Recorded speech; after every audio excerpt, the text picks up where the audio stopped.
हरि ओम तत्सत। कहते हैं जैसा आहार वैसा विचार, अन्न से ही मन बनता है।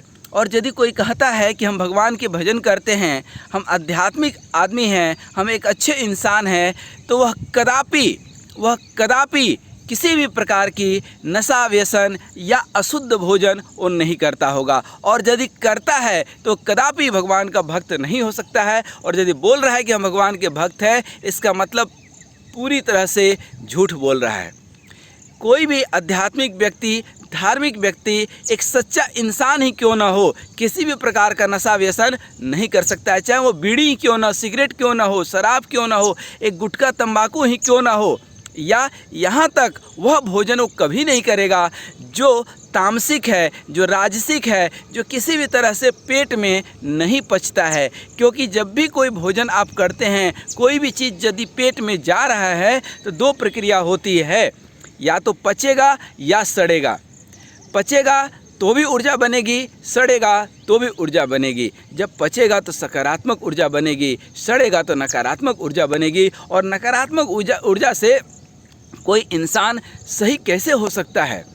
यदि नकारात्मकता दिमाग में आती है और 100% आएगी यदि उसका आहार शुद्ध नहीं है, तो इस आहार से तो ही विचार बना, और विचार ही अंततो गत्वा व्यवहार में परिणत होता है। अब ये नशा व्यसन जो है, चाहे वो कोई भी हो, एक बीड़ी पीने वाला भी धार्मिक नहीं हो सकता है, वो पाखंडी हो सकता है, प्रपंची हो सकता है, दिखावे के लिए धर्म कर सकता है। बहुत लोग जो है अपने गुरुजनों के प्रति, भगवान के मंदिर के प्रति, और आप कहीं देखेंगे तो बहुत तल्लीनता के साथ जुड़े हुए हैं, लेकिन उनका आहार विहार सही नहीं है। वो सत्संग नहीं, कुसंग के साथ रहते हैं और फालतू का ज्ञान बटोरे हुए वो जो है बड़बड़ाते रहते हैं। हम धार्मिक हैं, हम आध्यात्मिक हैं, हम जो है गेरुआ वस्त्र पहनते हैं, ये करते हैं, वो करते हैं।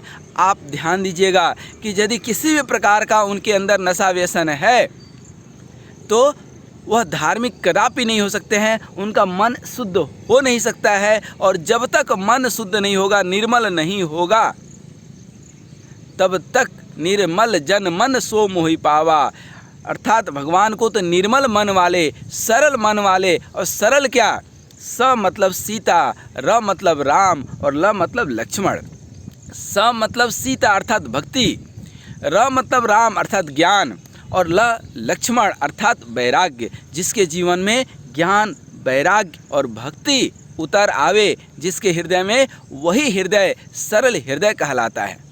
और जिसके हृदय में राम, सीता और लक्ष्मण अर्थात ज्ञान, वैराग्य और जो है भक्ति हो, उसको इस दुनिया के नशा से क्या मतलब। और नशा कतई मतलब ये मत समझिएगा कि एक जो है ये भोजन, नशा, बीड़ी, तंबाकू, गुटखा और सड़े हुए चीज़, और ये सारे पता नहीं लोग क्या क्या लेते हैं, खाते हैं, पीते हैं, और ये सब कहीं ना कहीं आपके विचार को अशुद्ध, अपवित्र करते हैं। और इससे आपका विचार गड़बड़ होता है, और विचार गड़बड़ होगा तो परिवार गड़बड़ होगा, आपका व्यवहार गड़बड़ होगा, आपका व्यापार गड़बड़ होगा, और धीरे धीरे सब गड़बड़ होते जाएगा।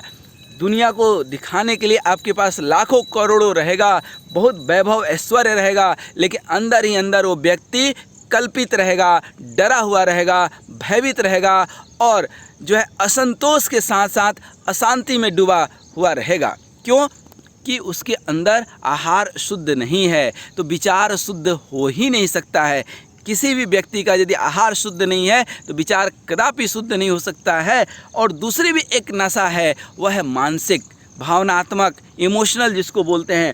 किसी को पद की नशा है, कोई स्त्री के पीछे पागल है, कोई धन के पीछे पागल है, कोई आत्म प्रशंसा पाने के पीछे पागल है, और किसी को तो कहते हैं ना, देह में नहीं दम और हम किसी से नहीं कम। अर्थात अहंकार से भरा हुआ है, कुछ नहीं, लेकिन एक ईगो है कि हम बड़े लोग हैं, हम बड़े हैं।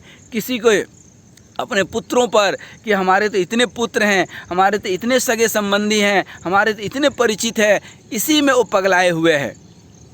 पागल ये सारी दुनिया है, लेकिन सच्चा पागल वही है जो प्रभु को पा करके गल जाए, उसका हृदय द्रवित हो जाए।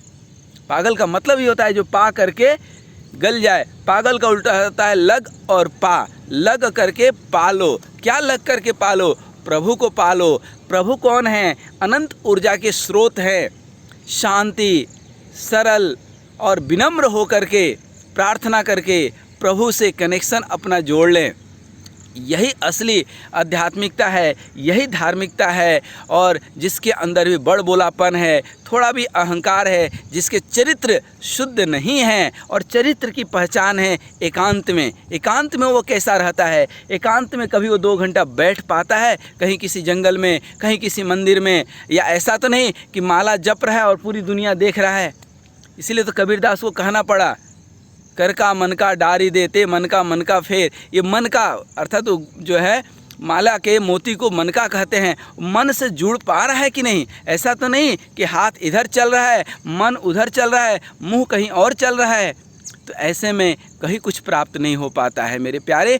तो मैं आपको बता रहा था कि किसी भी प्रकार की यदि नशा व्यसन हो जीवन में, तो जीवन में शुद्धता नहीं आ सकती है। वो नशा किसी भी चीज़ का हो सकता है। इसलिए नशा करना ही है तो राम नाम की नशा कर लो। वो आनंद की अनुभूति अनंत अनुभूति है। उस आनंद की अनुभूति की वर्णन शब्दों से तो हो नहीं सकती है। एक अनुभूति है, वह सिर्फ आपसे निवेदन किया जा सकता है कि जब समय मिले आप 24 घंटा में 24 मिनट ही सही भगवान का नाम जपिए। हरि ओम ओम ओम हरि हरि जपिए। फिर कुछ दिनों के बाद यदि वो अनुभूति आ जाएगी तो फिर आपको किसी से कुछ पूछने की, किसी ज्ञान की, किसी चीज़ की ज़रूरत नहीं रह जाएगी। आवश्यकता अनुसार सब आपको प्रभु देते रहेंगे। बस ज़रूरत है कि उससे कनेक्शन जुड़ जाए। और ये भी ध्यान रखिएगा कि भगवान का भजन करना बहुत कठिन है। कर लिए तो किसी को नहीं बताना और भी कठिन है, और उसको पचा लेना बेहद कठिन है। इसीलिए कोशिश कीजिएगा कि भगवान का भजन, जिस तरह भोजन नहीं पचता है तो बहुत दिक्कत होती है ना, ठीक उसी तरह भगवान का भजन भी यदि नहीं पचा तो बहुत दिक्कत हो जाती है। इसलिए कितना भी भगवान का भजन कीजिए, लेकिन किसी को बताने के प्रयास मत कीजिएगा, क्योंकि ये दुनिया जो है बहरे गूंगों की है।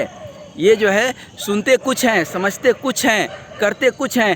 तर्क है, तार्किक तर्क से आपको गलत साबित कर देंगे, क्योंकि तर्कों की दुनिया है। इसीलिए कई बार लोग हमसे बोलते हैं कि आप कहीं एकांत में, कहीं पेड़ पौधों को आप सुनाते रहते हैं, जानवरों को सुनाते रहते हैं, आप इंसानों को नहीं सुनाते हैं। जिसको सुनने की होगी यहाँ सुन लेगा।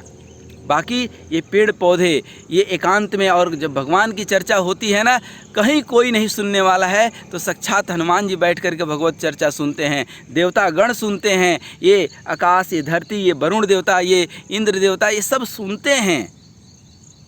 आप ये मत सोचिए कि दुनिया के इंसान, क्योंकि इंसान के अंदर तो एक लालच बैठा हुआ है। ज़्यादातर इंसानों के पीछे आप देखेंगे तो कहीं भी धार्मिक, कहीं भी धर्म स्थल, या कहीं भी किसी बाबा या किसी आशीर्वाद जाएंगे तो आशीर्वाद मांगेंगे, अपने घर की समस्या मांगेंगे।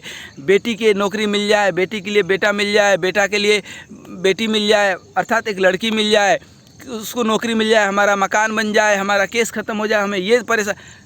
या भगवान का भजन करोगे नहीं, मांगते मांगते, तो मांगने की एक आदत है। और भगवान से कुछ भी मांगना मतलब एटम बम से मच्छर को मारना। इसलिए भगवान का भजन सिर्फ कीजिए, उस आनंद को अनुभूत कीजिए, न कि हमेशा मांग करके अपनी दरिद्रता हर जगह जताते रहिए। इसलिए जहाँ रहिए, जिस स्थिति परिस्थिति में रहिए, भगवान का भजन बस कीजिए।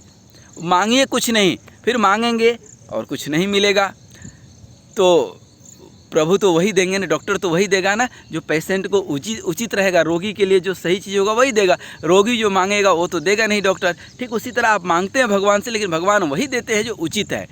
और यदि आपके लिए वो उचित नहीं होगा तो देंगे नहीं, फिर आपका विश्वास डगमगा जाएगा। इसलिए भगवान से कुछ मत मांगिए। वो तो माँ हैं, वो तो पिता हैं, तुम्हें माता च पिता तमेव बंधु च सखा तमेव, वो सब कुछ है। तो उनको आपकी ज़रूरत पता है, आवश्यकता होगी तो देंगे, नहीं आवश्यकता होगी नहीं देंगे। उनके ऊपर छोड़ दीजिए, आप वो बोझा अपने ऊपर मत लाद लीजिए। कहीं किसी संत, गुरु या किसी के भी दर्शन के लिए जाते हैं, सिर्फ दर्शन कीजिए, आशीर्वाद भी मत मांगिए, क्योंकि आशीर्वाद देने से उनको मिल जाता आपको, तो बहुत लोगों के आशीर्वाद देते रहते हैं। वहाँ जा कर के अपनी दरिद्रता मत रोइए, बल्कि उनकी कृपा पात्र बनिए, उनके दर्शन कीजिए, उनके उपदेशों को, उनके आदेशों को पकड़ करके अपने आप को, अपने मनोबल को मजबूत कीजिए और प्रभु का भजन अवश्य कीजिए। 24 घंटा में 24 मिनट का भजन, एकांत ध्यान आपके जीवन को समर्थ, शक्तिशाली, शांति से भर सकता है, समृद्धि से भर सकता है। आइए एक बार फिर से हरि ओम तत्सत बोलते हुए विदा लें, लेकिन इस संकल्प के साथ कि आप अपना आहार शुद्ध रखेंगे, अपना विहार अर्थात जा सके तो जाइएगा सत्संग में, नहीं तो कुसंग से बचिएगा, और चरित्र शुद्ध रखते हुए 24 घंटा में 24 मिनट अवश्य ही भजन कीजिएगा। हरि ओम तत्सत, हरि ओम तत्सत।